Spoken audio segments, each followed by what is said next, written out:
Hello friends, I hope you're all staying safe and fine. In this session, we'll go ahead and start understanding the memory map for ARM Cortex processor.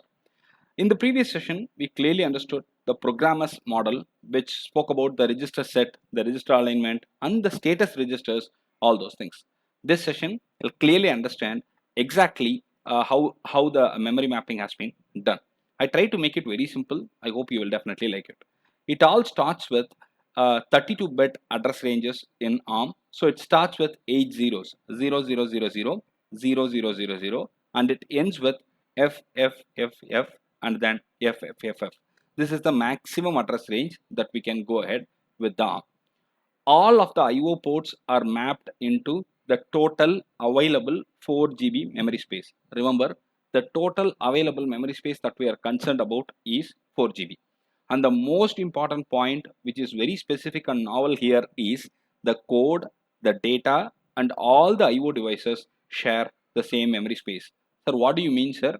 Yes, the code, the data, the peripherals, the IO devices, all these share the same memory space. They are all packed and they are all seen in same memory space. And this is a very novel thing that we need to understand. Though they appear to share the same memory space and it is real, the buses deployed for the code and data would be different. I mean to say they are all living in the same space, but the way they are going to be accessed would be different through the different buses. The data types that are going to be supported and the data types which you can use throughout this processor is bytes, words, and half words. Remember it, these are the only types of data that you can handle here. I mean, the processor would understand only that much. The address spaces are mapped with predefined functionalities. What do you mean by that? All these are called address spaces. This is code address space, this is SRAM address space, peripheral address space, external RAM address space. Likewise, each address space is married and corresponding to a particular operation. They are already assigned with some predefined responsibilities. There are some regions which will do only the assigned work. There are some regions which can be used for that specific work only. That's what I mean to say. Now, let's understand code, SRAM, peripheral, all these are the spaces which are called address spaces and they have their own responsibility. Now, there are device spaces available, there are code instruction spaces available, there are shareable memory spaces available. What is that? The code spaces is nothing but the code here, and the device spaces is nothing but the external device space here, and shareable memory space is also available.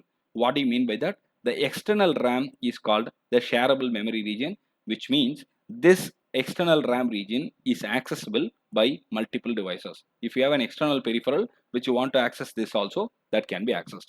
Now understand, there are three spaces. One is fundamentally the code space, second one is the device space, the third one is the shareable memory spaces. Let's go step by step to understand much more deeper. We are going to go the first step with the first three spaces here, the code, the SRAM, and the peripheral.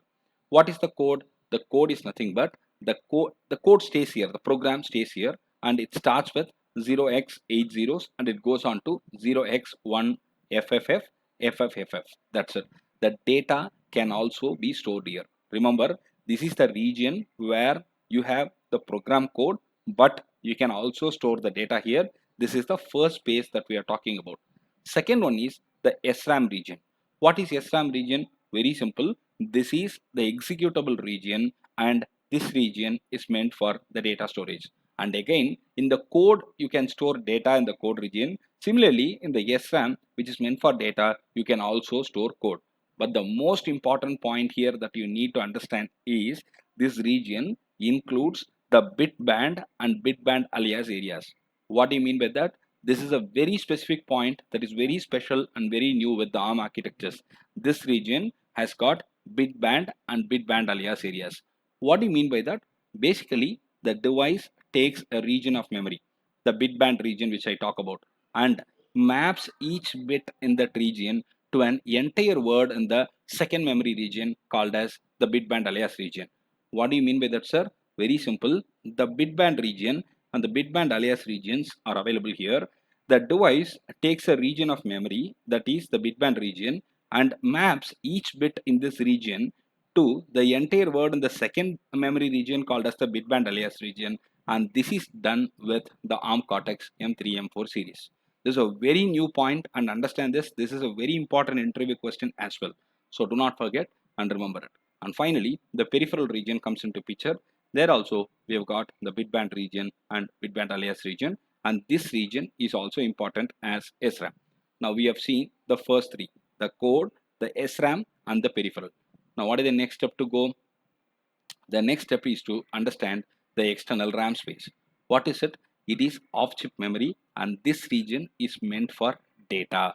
Remember, we are talking about the external RAM, and this is meant for data. This is off-chip. Understand, this is off-chip area. So this starts with 0x6 followed by 7 zeros, and it goes on till 0x9 followed by 7 Fs. And then the external device is kept over this in the arrangement, and this region is used for off-chip devices, which means that it is used for external device memory. And where does it start? It starts immediately after the external RAM, and it starts with 0xa followed by 7 zeros, and it ends with 0xd followed by 7 Fs. So we have seen the code, the SRAM, the peripheral, and then the external RAM and the external device. This is what I told you in the beginning. The entire package is a mix and the collection of the code, the data, and the devices. This is a new approach, and that's what you should understand. Now we are getting into the last section of the learning, where we will see what exactly is the private peripheral bus internal and private peripheral bus external. Let's first get into the private peripheral bus internal. This is totally, again, remember, this is totally structured in a very neat way, which helps you in understanding the memory map. And please go in the same order. You cannot change the order.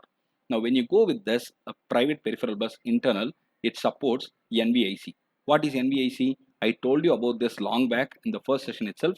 It is for interrupts and managing interrupts. It is a nested vector interrupt controller. This is where we have it.